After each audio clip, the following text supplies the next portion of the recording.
about how to give a correct leg aid. And what I want Lori to do to go forward is to keep her connection with her hiney in the saddle and keep her hip flexors open and bring her leg in just like so, so that when the horse goes forward, she's ready to sit down and absorb the first step. A common mistake that a lot of riders make is they bring their heel up and pump with their hips to make the horse go. And then that puts the horse on the forehand. It restricts the horse's back movement and it makes the rider left behind when the horse goes forward. So I'm going to sit on my little horse here and I'm going to show you what that looks like. So here I'm sitting and I want the horse to go, and I do my little nudge like that. You can see how that tips me onto my crotch, leaves my seat bones up off the saddle. It puts me tipping forward. So say that horse does go and I end up going forward, that takes my connection away from the saddle, so I can no longer communicate. So then I get a response at the expense of balance, my balance and the horse's balance. The other thing that people often do is something like that. That's your cowboy. Yeehaw! So that puts me behind the motion. Now say the horse goes forward, I'm left off the horse's back and I can no longer communicate with that horse. Thank goodness for a tolerant horse. So what we want to do is, I'm sitting here, my right seat bone, my left seat bone over the horse's body, and unfortunately, like riding in a saddle would be a lot more like this, but my barrel isn't conformed nicely. So when I ask the horse to go, I want to just bring my thigh in so that I keep my seat bones in, keeping my feet where they are, just bring my thigh in, and then the first step, I can absorb that step. So I'm going to have Lori do it. So Lori is going to ask me to go forward by staying back on her pocket. So we're going to check her connection. So she's going to connect her right seat bone, her left seat bone, her right foot into the stirrup, her left foot into the stirrup. She's going to feel the front of her body open and the back of her body open. The top of her head come up and her toes lower into the stirrup. So she's got all her corners. So she's nice and connected, she's balanced, and she's ready to ask for this horse to go forward.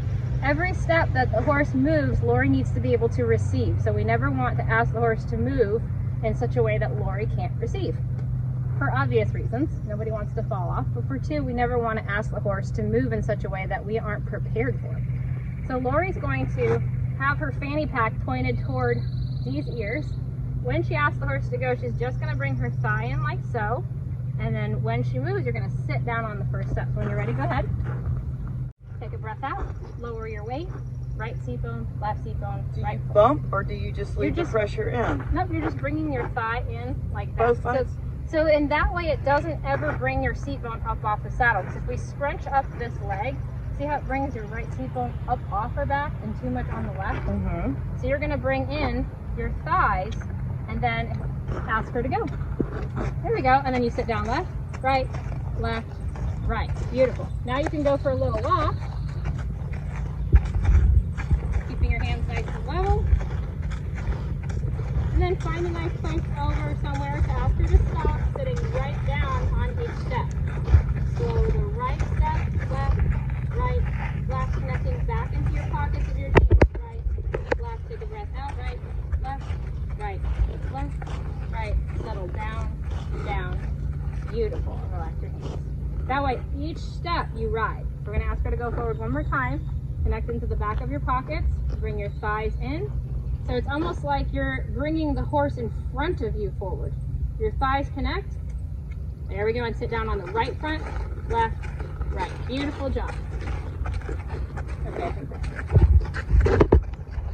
When Lori uses her leg, we want her to just bring her whole thigh in like that. And that's going to bring Dee's front leg forward, like that.